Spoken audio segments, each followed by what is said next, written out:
أنا الديناصور العملاق، أكبر ديناصور في الجزيرة، ومحدش يقدر يتحداني.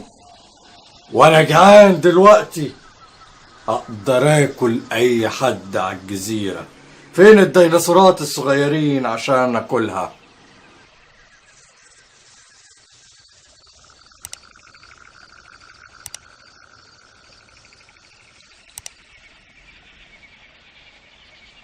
لا، ما تاكلنيش.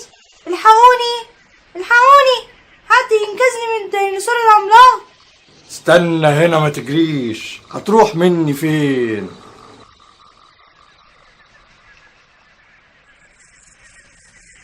ما تاكلنيش، ما تاكلنيش، الحقوني، حد ينقذني من الديناصور العملاق. استنى هنا، ما تجريش، هتروح مني فين؟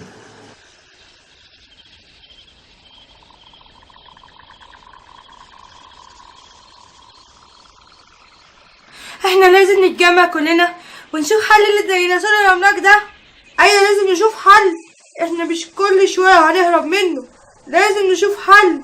احنا لازم نتجمع كلنا ونضربه علقة علشان يحرم ان هو يجري ورانا تاني. أنا ديناصور عجوز وهو ديناصور عملاق، هيضربكوا بضربة واحدة يموتكوا كلكوا. طب والحل ايه؟ لو فضلنا كده هيموتنا. أنا جيت. وي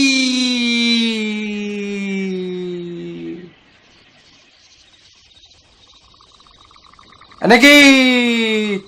وي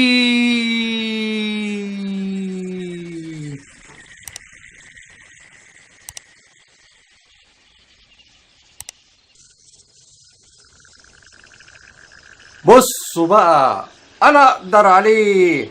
انا اسرع واحد فيكو، وكمان بطير، وهو ما يقدرش يطير ورايا. انا اقوى واحد ممكن اقدر عليه. طيب يا زكي، انت هتطير وهو مش هيقدر يطير وراك ويمسكك، ماشي، انما هتقدر عليه ازاي وانت طاير في الجو؟ انا عندي حل. هو صحيح الديناصور عملاق لكن مش ذكي، واحنا اذكى منه. احنا نحفر حفرة كبيرة قوي ونغطي الحفرة دي بالعشب واوراق الشجر، ونحط عليها قطعة اللحمة، واول ما يقرب من اللحمة هياكلها، هيقف في الحفرة الكبيرة ومش هيطلع منها تاني.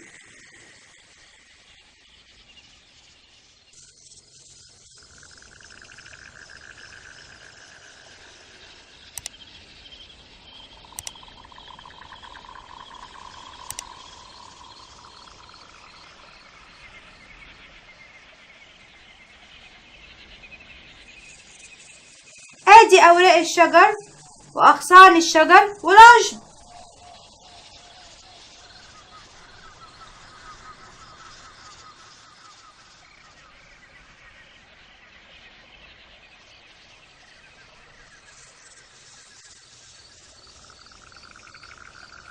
انا جعان.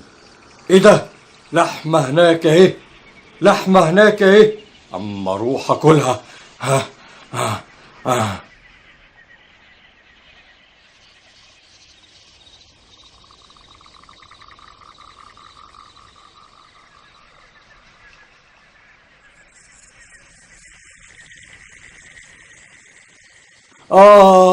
ايه ده؟ الحقوني، الحقوني، طلعوني، طلعوني، الحقوني، حد ينقذني.